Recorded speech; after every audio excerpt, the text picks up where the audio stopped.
Hey Dennis, I want to make this video on a topic called terroir.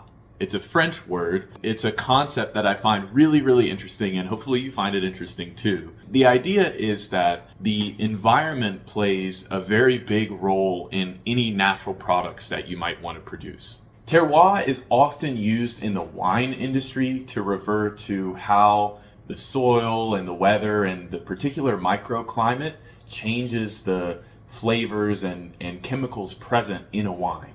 Because if you think about a wine like a Pinot Grigio, right, that's a style of wine, but it's also a style of grape. It's named after the variety of grape. And the Pinot Grigio genetics has been used since the Roman times, right? And this is common with lots of wine grape varieties around still today.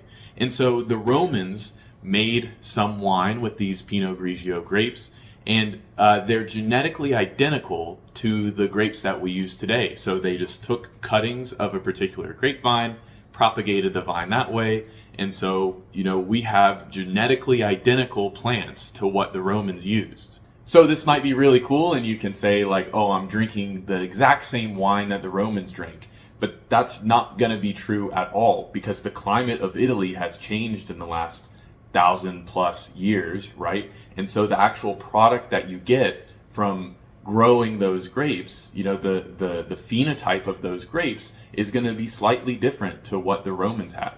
So this was a bit controversial in the wine industry specifically, because California took all of these grape varieties that were grown in Italy and made objectively much better wines than was ever grown in Italy, just because the climate in California has some particular advantages.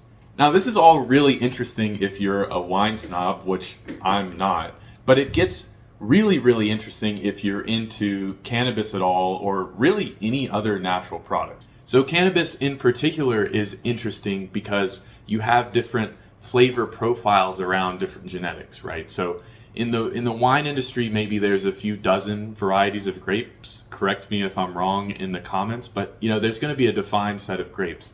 But in the cannabis industry, breeding is very common. There's probably millions of different strains out there grown in all sorts of different climates that you can either control very precisely with indoor growing techniques, or you can just let things grow outdoors. But the time that you plant, the way that you water them, the way that you care for these plants is going to dramatically change the flavor and fragrance profile of these different strains. Now, as a little bit of a side tangent, I've had this opinion of alcohol that all alcohol is the same. Alcohol is alcohol. Sure, there's different flavors and whatever, but one style of alcohol isn't going to dramatically change how you feel over a different style of alcohol. At least not like cannabis. Because there's only one alcohol chemical, right? There isn't a slightly different variant of alcohol. This is very different when it comes to cannabinoids, the active compounds in the cannabis plant. I'm trying not to get glare on it, but my ex gave me this really nice poster with all of these different cannabinoids on it, and there's 18 different cannabinoids on here. Everybody's familiar with like THC and CBD, but there are over 100 different cannabinoids. So if terroir is this idea that the climate has some sort of effect on natural product production, like cannabis, then that terroir is probably going to dramatically change what kind of cannabinoids you get in your plant, and that's going to very dramatically change how you feel when you use those products. So this idea of terroir is really interesting in natural products, but I think looking at the variety that exists in cannabis and the flavors and the fragrances in the effects that it gives you is so fascinating, because not only do you have the terroir, you have the different growing techniques, either fine precision control or outdoor grow. You have the different strains that wine doesn't have as many of, at least I don't think. Don't hate me, wine connoisseurs.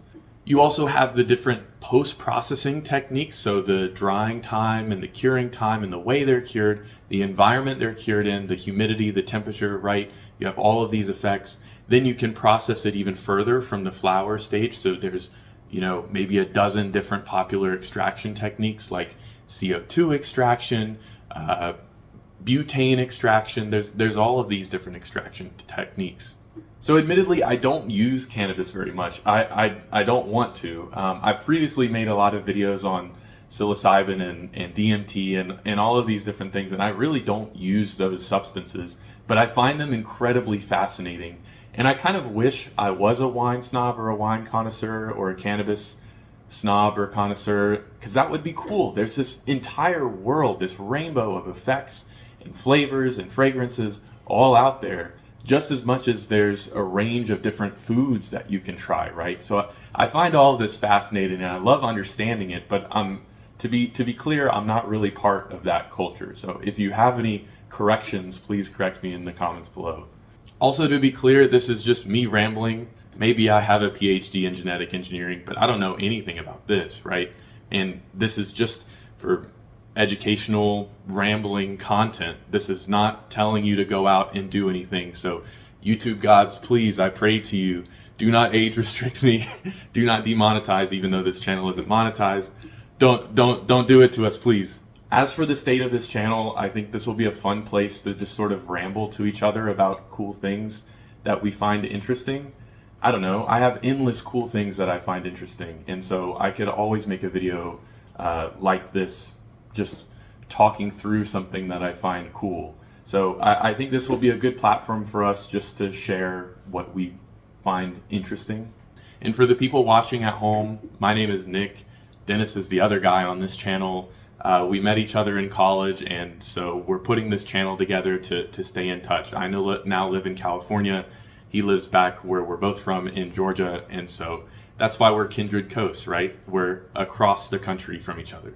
So if your name isn't Dennis, or even if your name is Dennis, you should probably subscribe to the channel if you want to see more ramblings between us. Thank you so much for watching. Bye.